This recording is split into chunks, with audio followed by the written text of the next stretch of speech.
Hello and welcome. You're watching National Herald. I'm Rukmini Sen. We are in conversation with Dr. Partha Banerjee. He's a New York-based writer, journalist, and labor educator. Dr. Partha Banerjee was an active member of Rashtriya Sevak Sangh and ABVP for over 20 years. Right now, in this part, we will discuss with him about his life in RSS and why he eventually decided to leave it. Interestingly, you are not a communist. You're not a leftist. You were, in fact, I'm a democratic socialist. I'm a supporter of Bernie Sanders. But for the longest time, as you said, for almost 20 years, you were with RSS. You were state secretary of Akhil Bharatiya. Bengal ABVP. Joint Secretary of ABVP. ABVP. So what? First, tell me what was the disillusionment that you left RSS? Yeah, I have actually written a number of books. I'm just referring them to you because some people might want to look them up. The first book that I wrote is called In the Belly of the Beast, that came out in 1998 from actually a Delhi-based publication called Ajanta Books International. Mr. Balwant was the publisher, and he published the book, and that got wide recognition. Then I recently in 2020 in Kolkata Book Fair, they published RBE Books. They actually did a new edition of In the Belly of the Beast. So that is also something that people can look up. And then right now, as we speak, in about a month, a Bengali edition of that book, somebody actually took great pains and a wonderful undertaking to translate the entire book in Bangla, plus some of my newest articles on demonetization and agricultural, the farmers movement and NRC and all of these things. They put them together, and a new Bangla book is going to come out, which is the title is Danober Pete Du Doshok. That means two decades in the belly of the beast. So I have described the entire thing there. But basically, in short, Rukmini, the reason I left is because when I went there, I was a child. My father was a friend of, colleague of Atal Bihari Vajpayee and disciple of Bhaurao Deoras and Rajendra Singh, Jubhaiya and all these people. Like, they used to come to our place in Kolkata frequently. So that was how I ended up there. And I was a small child. I didn't know anything about politics. Played and became very popular, kabaddi and all these things. So when I slowly realized their politics and being in Bengal, like very, very progressive place, the product of Bengal Renaissance, Ishwar Chandra Vidyasagar and Rabindranath Tagore. And today is Swami Vivekananda's birthday, and they have completely distorted Vivekananda's message and all that. I've written about that as well. So, and then all the Bengali artists and poets and authors and filmmakers, Satyajit Ray and Mrinal Sen and Ritik Ghatak and Tapan Sinha, in living in that kind of an environment and imbibing the progressive message, the messages of equality and secularism and all these things, you simply cannot be with, like an organization that is based on hate and racism and bigotry. So it was just a matter of time before, I could come out, and I came out. It was very difficult to leave. People do not understand how difficult it is because you are in an association of thousands of people and you are a leader. People look up to you. I worked my rear ends of underground between 1975 and 1977. I was a close associate of, Jaya Prakash Narayan. Do you see any similarities between what's happening in United States of the United States of America and India right now? Yes, there is a lot of similarities, and the most important similarity that people need to understand is that BJP. I don't want to say anything against the Indian government because I am an Indian. I like, even though I'm in America for 35 years and I have an American passport, but I'm like, at heart, I'm a Indian, like a Bengali Indian, so much love for my motherland. I actually spend more time uh, talking about India and thinking about India than I do about America. That is how I am. It is so deep rooted in me. So when I see what is happening in India and what is happening here in America, as a political activist who has worked on the ground in both countries for many, many years, I see striking similarities. The most important similarity is that India is going very fast on the road to fascism. And if we do not do anything about it, these people who believe in the politics of hate, believe in politics of violence and racism and, anti-Muslim, anti-Dalit, bigotry, who do not believe in equality for women, who do not believe in science and prescribe gomutra for COVID and all that. They are so powerful today, and we have to find a voice of resistance so that we can fight back against the forces of totalitarianism and fascism, because that is what BJP and RSS is all about.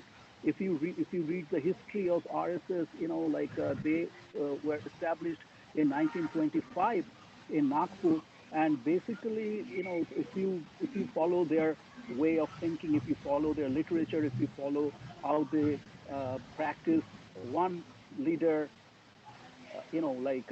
uncontested, no internal democracy in the organization, complete dictatorial type of, a structure, and where Hindi is the only language for India, and, Hinduism is the only religion for India. Basically, they were created around the principles of Nazism and fascism, and they just the same way other far right violent groups use the country's constitution and democracy and free speech to come to power, just the same way Hitler and Mussolini did it, or today Bolsonaro in Brazil did it.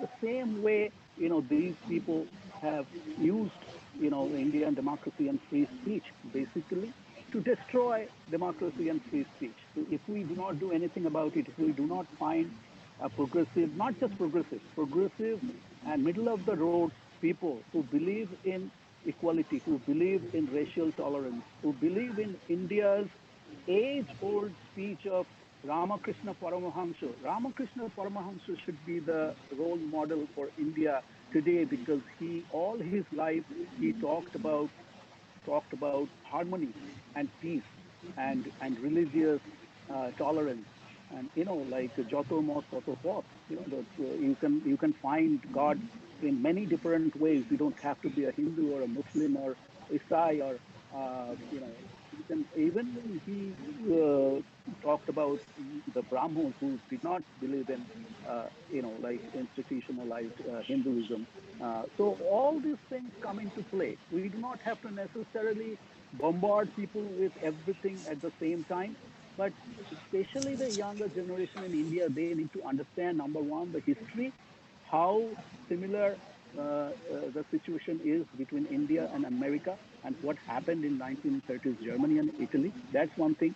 And then the true India. India is all about peace. India is all about tolerance. India is all about religious and caste harmony. People who were in power, they did a terrible job to bring people together. So as a result of that, these people have come to power. People have lost their livelihoods. People are poor, and people think that they are so they are disappointed and depressed and frustrated generation after generation after generation, that if you look at Bengal, for example, the Bengal assembly election is coming up. Many people don't even understand what fascism is. Many people don't even care who Hitler was. All they care is that I don't have a job, and these people are promising jobs for me. These people are promising a change of time for me. So I might as well try them out. They do not understand, what they are going to get into, and that is how Trump came to power in America, and that is how these people came to power in India. We keep talking about fascism. We keep talking about countries turning into fascist states. Just explain to me and my viewers what will happen if India actually becomes a fascist state?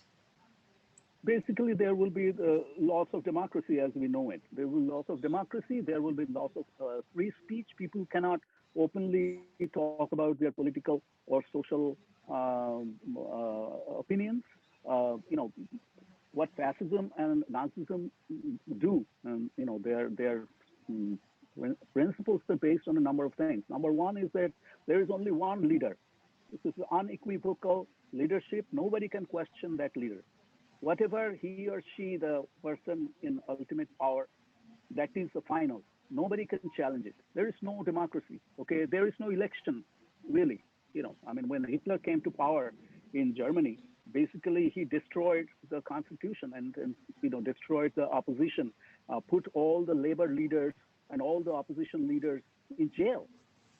I mean, it was way before he did Holocaust during the World War II. I'm talking about before Second World War when he came to power. First thing he did was that he actually put all the opposition leaders and all the labor leaders in jail.